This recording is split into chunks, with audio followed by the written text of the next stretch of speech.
The first sensational trial of the century didn't take place in the court halls of modern day. No, it happened in the primitive and still emerging judicial branch of a 12-year-old United States, in the courtroom of Judge John Lansing in the city of New York in March of 1800.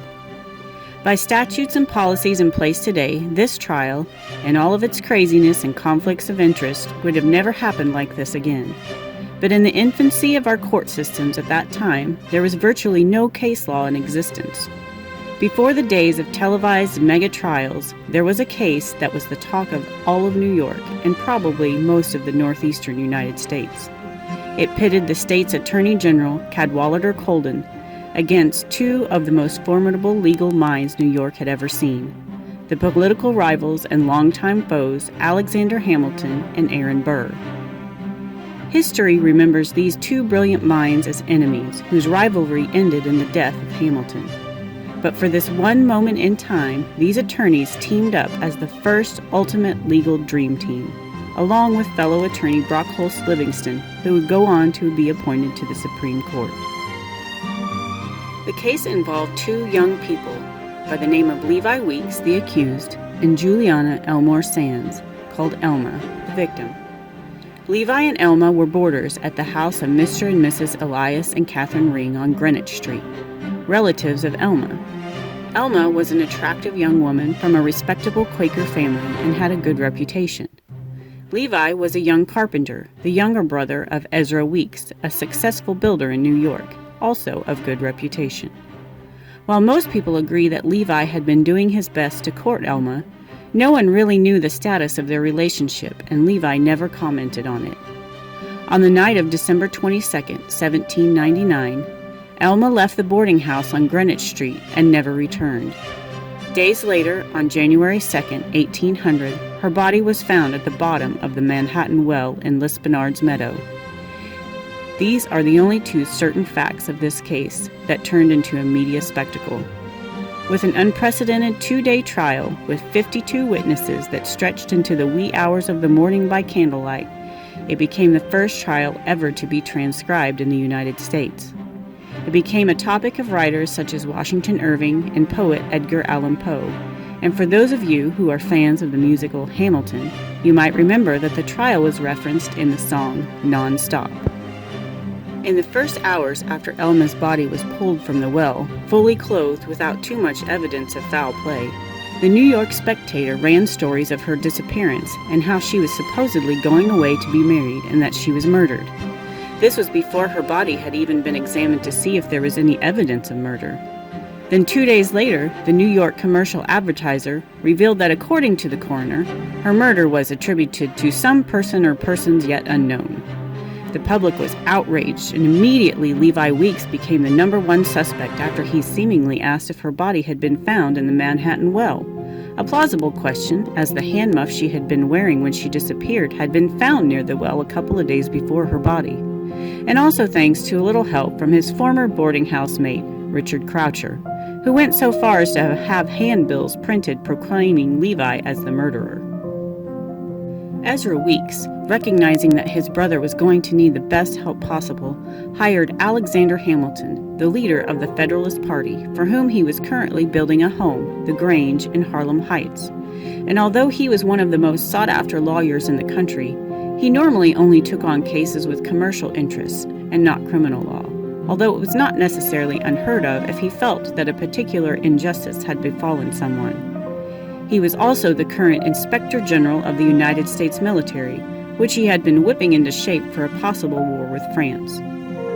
Aaron Burr, whose Manhattan Company, a water company he founded that secretly allowed him to open a bank in which he hoped to counteract and hopefully ruin Hamilton's Bank of New York, was also enlisted.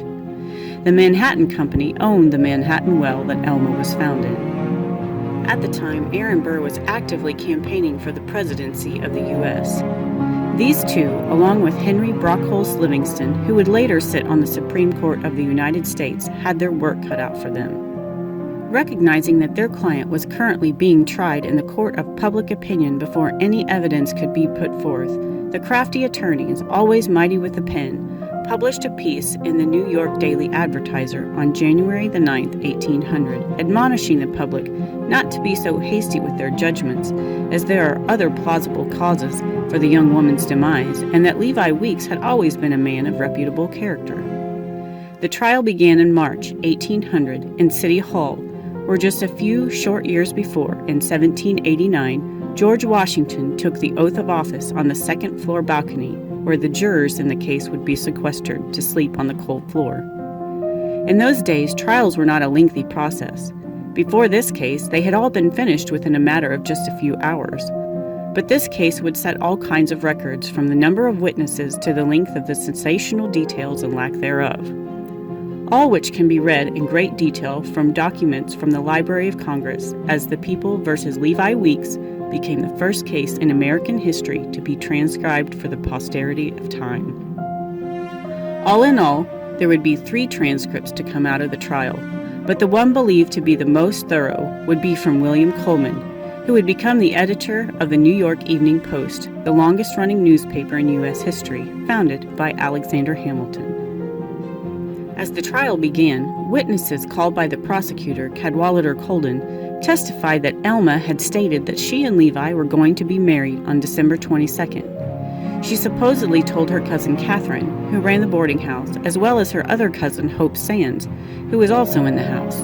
And while it was known that Elma was prone to bouts of melancholy and suffered from what seemed like depression, it was said she had run-ins with other boarders in the house at times and was known for taking laudanum, which she once claimed she thought about overdosing and wished she were dead. Catherine testified in the trial only after insisting her husband Elias be removed from the courtroom. He protested much, but was eventually removed.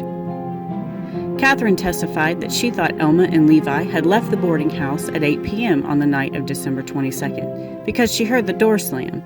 However, upon questions from the jurors and the defense, she said that she never actually saw them leave either separately or together. Mr. Ring snuck back into the courtroom to watch his wife, but was discovered and again thrown out. Mrs. Ring testified that Levi came back to the boarding house about 10 p.m. and asked where Elma was, which she said made her suspicious. Colden called other witnesses, who said that they saw or heard something from Elma, but upon further questioning couldn't accurately remember the dates or times, and no one could positively identify ever seeing Levi and Elma together that evening.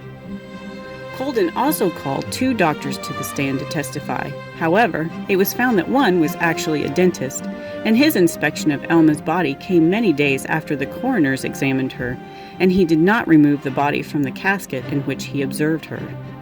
The other was none other than Hamilton's own doctor, David Hosack, whom had never seen Elma Sands' body and could only testify to probabilities. The more than able defense picked apart every witness, and the first day of the trial stretched on until 1 a.m. when all parties finally agreed to call it a night. But Judge Lansing ordered that the jury be sequestered. As it was too late and all the hotels would be closed for the evening, the jurors were sent upstairs to the second floor, where they would pass what was left of the night on the cold floor. They returned the next morning for another marathon day of testimonies, where they heard a neighbor testify that he and his wife believed that Elma was carrying on an affair with her cousin's husband, Elias Ring. And as they heard them together in the bedroom when Catherine had left the city in the fall of 1799 due to the outbreak of yellow fever. Also, other witnesses testified that on the night of the murder, Levi was at his brother Ezra's house taking down measurements for a new building project and did not leave their company.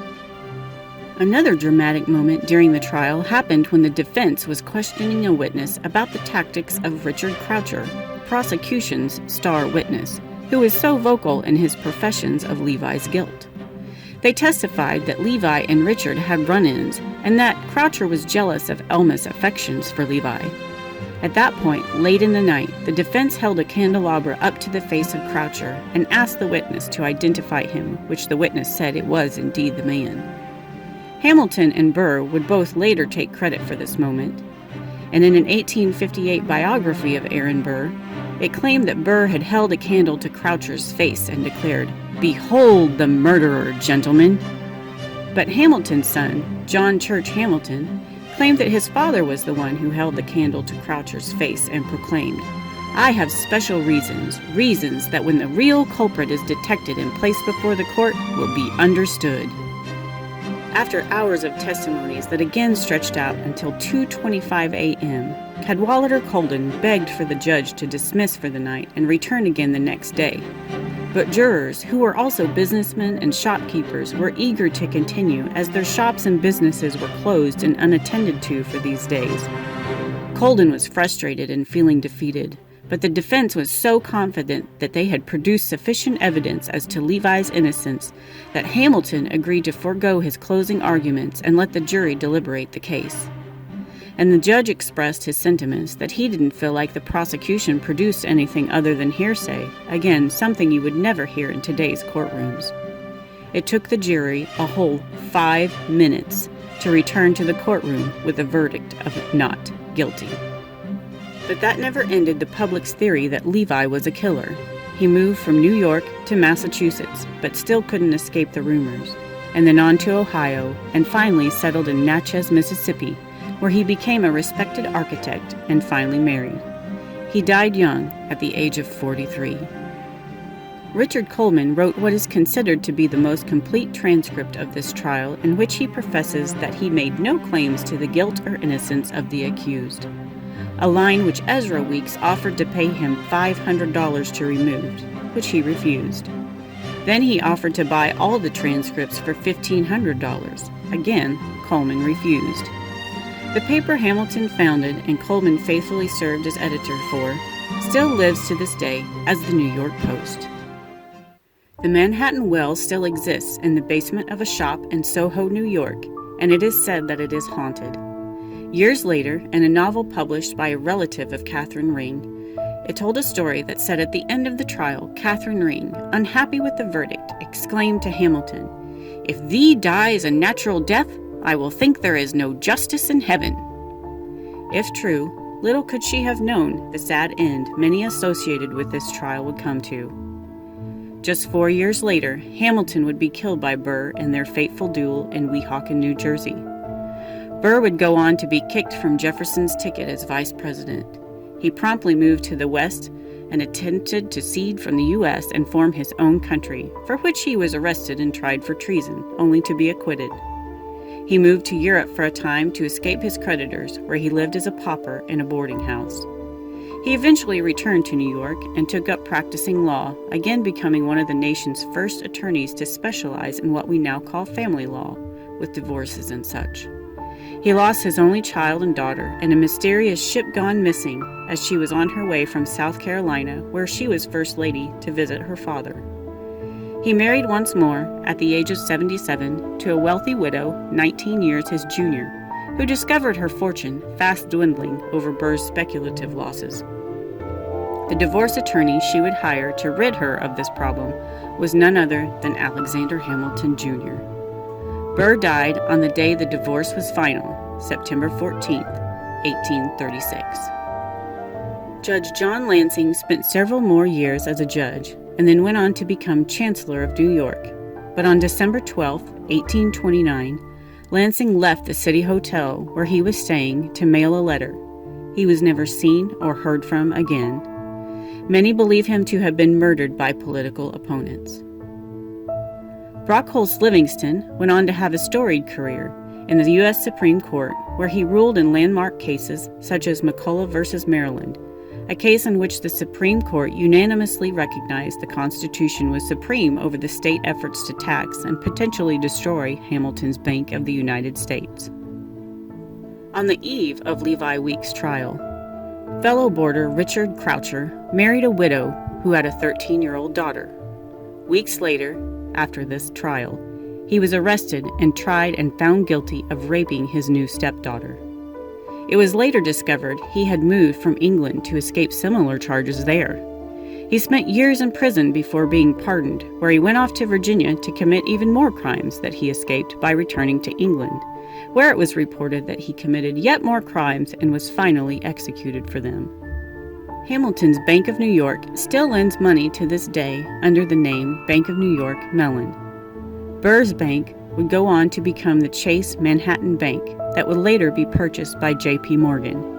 In another twist of fate that linked Hamilton and Burr together forever, Alexander Hamilton's great-grandson, William Pearson Hamilton, married Juliette Pierpont Morgan, the daughter of J.P. Morgan, in 1894, establishing the Hamilton family descendants would own Burr's Chase Manhattan Bank. To this day, the death of Elma Sands remains a mystery.